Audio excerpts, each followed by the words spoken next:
Now, if you're just starting off or your mother's asking, hey, I want to try something, 2.5 milligrams, okay, microdose of cannabis is perfect, okay? Because the last thing you want to realize is that your mom used to party hard. No, not the time, okay? Give your mom a really high THC, 10 milligram sativa, and all of a sudden she's running your business. Now, that might be good for you, but not if she's only supposed to be there for a day, okay? You know what I'm saying? So when you're starting off, you wanna do between 2.5 milligrams and 5. If they used to smoke in the past, or if you used to smoke in the past, this will give you a back to introduction. This will give you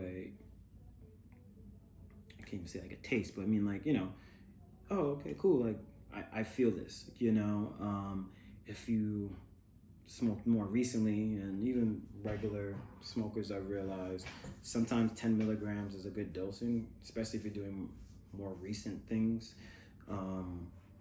Everything's stronger. So 10 milligrams is going to be your intermediate intermediate consumer patient, someone who is looking to, that's usually where you can find a dispensary, right? 5 or 10 milligrams, that's where you're going to be at.